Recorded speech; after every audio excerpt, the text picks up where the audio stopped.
All right, there's so much to dive into here, but I got to keep it moving, Roflo. Yes. Okay? Mm-hmm. So first off, you talk about right man, right time. You talk about high character, kind of echoing Bob Melvin's sentiments. 2017, he's with the Houston Astros. Brian McCann talks to me about this guy who's going to be an absolute stud. Not because of necessarily his stuff, and his stuff plays big time, but just because of his moxie, his mindset, everything that he puts into it. I'm talking about Joe Musgrove. Pitching for his hometown, signs the $100 million extension.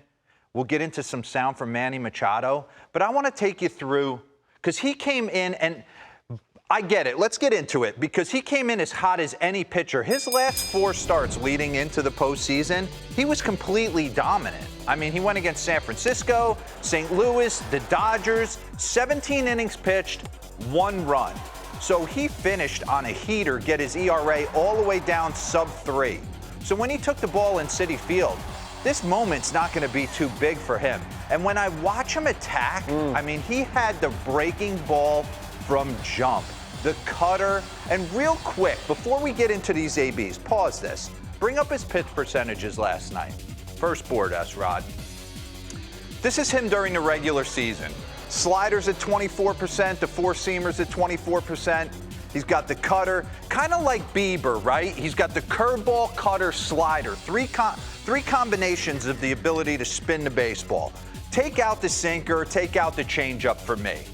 Last night, more of the same. Cutter, slider, curveball, eliminate sinker change, and he occasionally was showing the four-seam fastball. But when I watch dominant starters on the mound, you hear us talk about it all the time. I got to establish my fastball to get in the zone so I can get you off my breaking stuff and keep you in swing mode and expand the plate. But when I watch Joe Musgrove, it's like he's pitching backwards with elite stuff. He has such a feel for his breaking stuff that not many guys can throw a spinner in the zone consistently for strikes and get away with it. And he does it time and time again, and then he surprises you with 95 or a nasty cut. Let's get into a few ABs. Look at Thomas Nido right here. Little breaking ball, that's a strike, 0-1. So where are you going? You got to stay on the heater, right? And then you chase outside the zone. This at-bat with Francisco Lindor in the bottom of the 4th inning was awesome. It's breaking ball, doesn't get the call. Francisco Lindor, you don't know where he's going. Little nasty cutter. Now we're 1-1. He's probably going to stay in there. Off the plate. Good spit by Lindor. 2-1. Where's the heater? There it is. I miss it.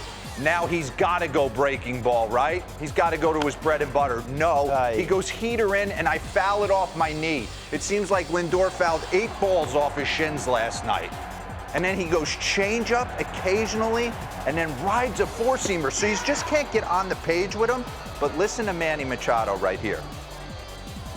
You know, Joe's one of the most prepared guys. He's going to go out there and he's going to compete every single day. And, you know, as a team, as an organization, as a city, I don't think we wanted anybody else but Joe on that mound tonight.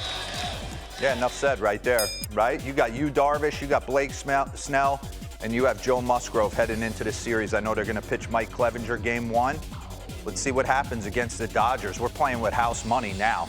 Okay, Lauren mentioned it when we first came on. Anybody has a chance to be a hero? No one struggled more mightily the entire season than Trent Grisham. But why does Bo Mel run him out there consistently? Because defensively, he's one of the best in the business. And in Citi Field, you need a center fielder who can go get it. Ball was carrying out. Game 1 against Max Scherzer, and he clipped him to get him right. 3-0. How about the AB against Jacob deGrom? Pause this real quick. Jacob deGrom, to me, in the 1st inning, I'm sitting on the couch with my wife and my son, and I turn to him, I'm like, a $102, 2-seaming back out over with a 93-mile-an-hour slider. Padres got their hands full. Okay, they jump out to a 1-0 lead, top 3rd. Watch this, AB. 100 down, spits on it. You think he's seeing a ball as good as he's seen it all year? 2-0. I'm all over your heater, but I'm not going to cheat to it. I'm going to stay back. I want to see it in the zone. 101. Throw it again, Jacob. Throw it again, and all I got to do is click it. Boom. See ya. And I can't tell you what that means when you are getting production from the bottom of the order. He's rounding the bases, and everyone in the Padres, he cuts, man. He bleeds. That's what you're saying about Jacob deGrom in this situation. It might be our time. We just throttled Scherzer, and now Trent Grisham gets us right back in the game against deGrom.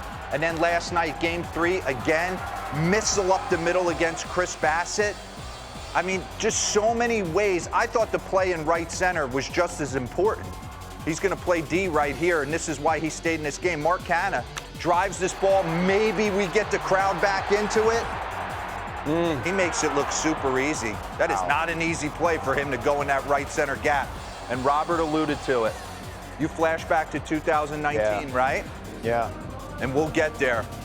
How crazy is it that all three of those guys are now on the same team? Soto, Grisham, and Hader. It is unbelievable. I'll take you right here. October 1st, 2019, you never want to be in this situation if you're Trent Grisham. And that's exactly what happened, right? Makes a big error. They end up trading him that offseason to the Pods.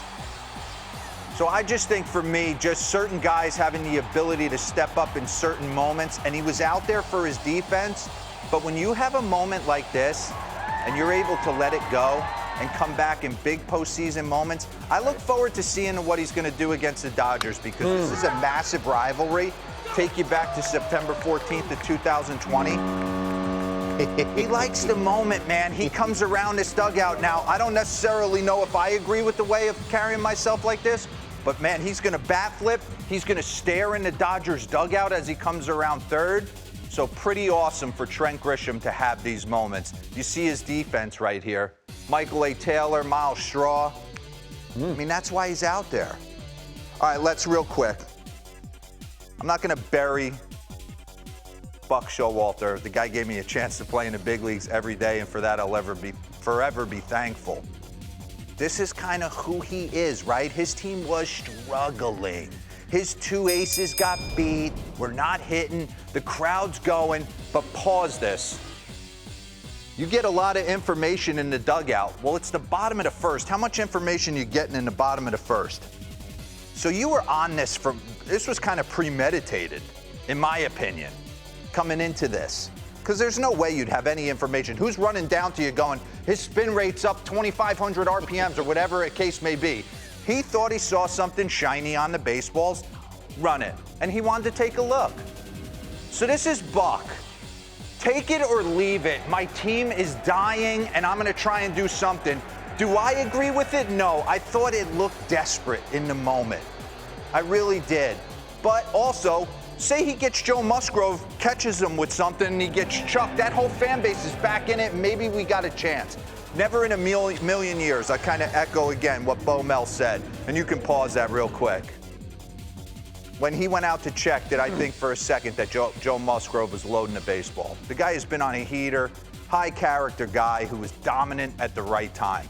I want to jump on Bob Melvin, and I'll get out real quick. September 15th.